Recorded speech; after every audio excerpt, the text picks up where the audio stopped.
Ya, salam Just Talk. Gue mau bahas Özil. Sebenarnya subjek ini gue tidak mau bahas karena untuk gue terlalu banyak drama, terlalu banyak pansos Özilnya. Tapi karena banyak yang minta, gue kasih pendapat gue. Ini pendapat gue pasti banyak yang tidak setuju. That's okay, nggak ada masalah. Karena ini murni subjektif, atau gue berusaha seobjektif mungkin, tapi tetap pendapat pribadi ya. Dan pendapat pribadi itu berdasarkan pengalaman gue dengan yang dulu-dulu. Oke? Jadi gini, satu hal yang kalian harus tahu, di mana-mana klub itu nomor satu, pelatih, pemain. Oke? Gue kasih contoh paling bagus lah, Sir Alex Ferguson di MU itu icon, di dunia sepak bola icon. Pada saat dia pergi, kan MU harus move on. MU tetap ada, MU tetap stay. Pemain zamannya MU dengan Giggs, Beckham dan lain-lainnya, Scholes, pada saat mereka berhenti, kan tim ini harus move on, ya kan? Karena pelatih datang, pelatih pergi, pemain datang, pemain pergi, klub stay. Itu nomor satu.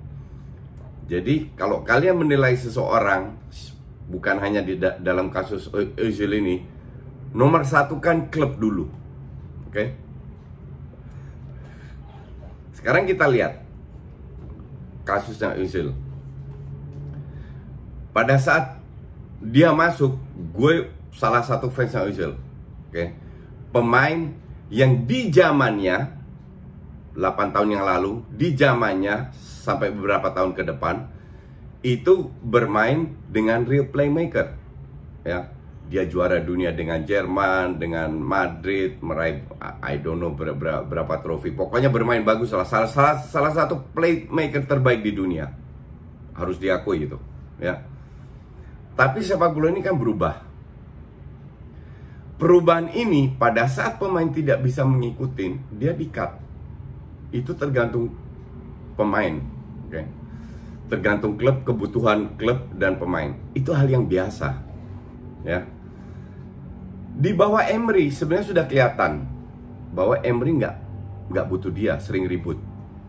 Dia masih ngelawan. Di bawah Arteta dia nggak berani ngelawan. Kenapa? Karena kalau lu lihat di klub-klub besar sekarang nyaris nggak pakai seorang playmaker murni. City pakai 2 playmaker murni, tapi strikernya mundur ke belakang. Mereka itu lebih lebih sebagai supplier. Dan pada saat transisi, Kevin De Bruyne, David Silva waktu itu, sekarang Bernardo Silva, Ilkay Gundogan ikut turun.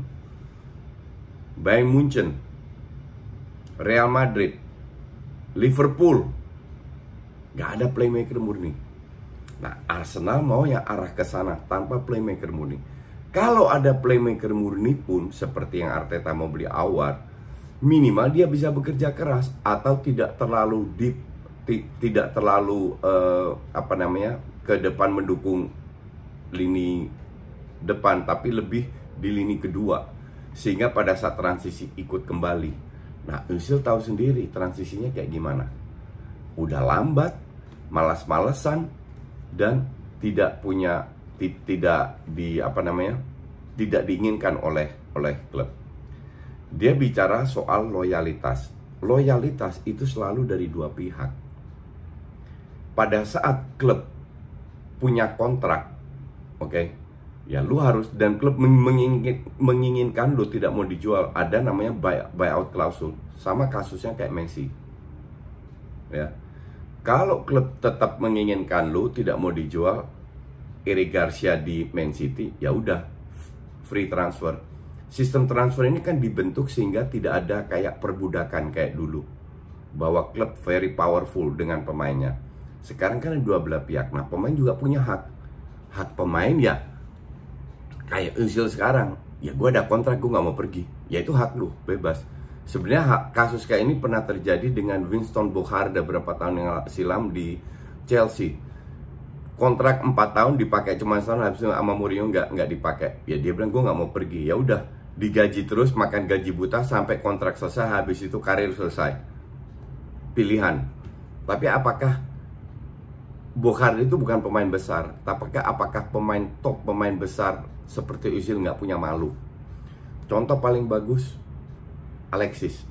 Alexis gajinya lebih gede loh, 500.000, bukan 350 pounds. 350 pounds itu 400.000 euro ya, sekitar 6 M-an lah, 6 M lebih bahkan, 6-7 M per bulan, per minggu, sorry. Alexis di loan, dia nggak dipakai, oke, gue cabut. Di loan ke Inter, gajinya potong. Sekarang dibeli ambil alih, gajinya dipotong sekitar 75%. Kalau nggak salah sekarang gajinya sekitar 100-an lah. Ini baru pemain, suka nggak suka, punya harga diri, tahu apa yang diinginkan. Bukan kayak Özil. Özil itu udah dilepeh, udah tidak mau. Oke. Arteta sudah jelas-jelas, bahkan di bawah Emery sudah jelas-jelas, lu itu mau gue jual. Emery cabut, Arteta masuk, lu mau gue jual juga. Dan dia tetap kekeh, dia tidak mau dijual karena gajinya gede dan tidak ada klub yang mau. Fenerbahce sudah mau kontrak dia, ya, nggak mau. Klub di Timur Tengah ada yang mau kasih Arsenal 10 juta, gaji hampir sama kok nggak salah, nggak mau juga. Nah terus lu mau apa? Maunya hanya bicara soal loyalitas, oke? Ditambah kena kasus sekarang di mana semua klub income-nya itu menurun. Jadi klub itu memangkas. Di Barcelona pemain-pemain senior dijual-jualin. Orang bilang, wah Barcelona tolong gratis. Enggak, lu tahu berapa duit yang di save? 80 juta Barcelona save karena untuk gaji doang. Dari Vidal, Arthur, Suarez, sama Rakitic. Nah, sekarang kalau seandainya Özil dijual, dengan gaji Özil aja, nggak usah bicara transfer lah, itu sebagian besar dari 40 orang yang dipecat di Arsenal itu bisa diselamatkan. Arsenal itu sebuah perusahaan, ada income, ada pengeluaran, dan ini harus imbang. Kalau income berkurang, cost-nya ini kan harus di-cut. Kalau nggak minus, masalah dengan FA, bisa nggak dapat lisensi. Yang dilakukan adalah, ya udah 40 orang ini gue pecat. Suka nggak suka, lu mau salahin Kroenke nggak pinjemin duit, fine, itu hak lu. Dan gue juga bilang Kroenke itu bangke juga tuh. Tapi ya faktanya adalah seperti itu. Apakah kita hanya memaki-maki Kroenke terus Arsenal minus? Mungkin lisensinya bisa di revoke, ditarik, kan nggak? Arsenal tetap harus berjalan sesuai dengan manajemennya, yaitu di-cut lah 40. Jadi Özil nggak usah pansos. Nggak usah pansos mau menyelamatkan Gunnersaurus, gajinya dibayar, terus curhat di IG-nya bahwa dia loyal nggak dihargai. Nggak, loyalitas itu dari dua pihak. Oke? Bisa juga seandainya ada klub yang mau double kasih dia gaji. Do you think dia akan stay?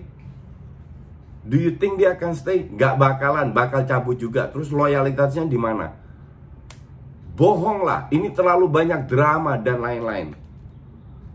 Oke. Nanti di awal-awal video ini gue akan posting dua template. Kalian bisa lihat sendiri. Sehebat apa Özil berapa tahun terakhir dengan asisnya, golnya dan lain-lain. Jadi ini pemain sudah 30 plus sudah menurun. Memang banyak pemain yang umurnya 30 plus itu masih bagus. Benzema, Lewandowski, the best striker in the world lah. Tapi kalau ini kan tidak, lu kan harus sadar. Ngerti nggak? Dan kemarin Arteta keluarkan statement, tidak memasukkan Özil itu murni keputusan berdasarkan faktor sepak bola. Gue nggak tahu benar atau tidak. Lu nggak tahu juga. Oke, ada yang bilang ini masalah politik karena di Cina bla bla bla nggak mau disiaran Arsenal apa. Itu bohong semua itu. Itu untuk orang-orang yang benci, yang ingin memperkeruh situasi di dalam. Buktinya bukan Özil aja nggak dimasukin, Sokratis nggak dimasukin juga kok. Karena udah ada Gabri, ada Saliba, Gabriel, dan dia lebih percaya dengan itu Luis Holding sama Mustafi daripada ya hak Arteta dong, iya kan? Jadi ini murni, kalau menurut press conference Arteta, ini keinginan Arteta. Gue nggak tahu ada faktor-faktor apa di belakang, kalian nggak tahu juga. Jadi kita nggak usah berandai-andai. Kita lihat apa yang keluarkan statement, yaitu dari Arteta. Dan kalau gue jadi Arteta, gue akan lakukan yang sama. Buat apa lu simpan pemain kayak begitu? Udah nggak dipakai lagi, suka pansos, terus seolah-olah playing victim, seolah-olah dia yang jadi korban. Enggak, dia nggak jadi korban. Dia punya banyak pilihan, minimal 2 pilihan untuk cabut. Tetap dia nggak mau. Kalau gue bilang ini orang jahat, ini mau ngerjain Arsenal. Karena kalau dia dipecat itu 40 orang kemungkinan besar bisa terselamatkan. Jadi orang kayak gini gue harus simpati ya, mohon maaf. Arsenal nomor 1, bukan any other player. Gue tambah lama tambah enak muak sama yang namanya Özil. Dan bahkan kalau gue bilang nggak usah latihan, lu latihan sendiri aja. Makan tuh duit, biar lu happy, biar karir lu selesai. Ya, ini pendapat gue, lu boleh suka nggak suka, and I don't care. Dan ini nggak ada motivasinya dengan politik, dengan apa, nothing. Ini murni kepentingan Arsenal nomor 1 dari sisi keuangan, dari sisi manajerial, dan dari sisi teknis di lapangan. Orang kayak gini mending lu singkirkan. Ya, thanks for watching.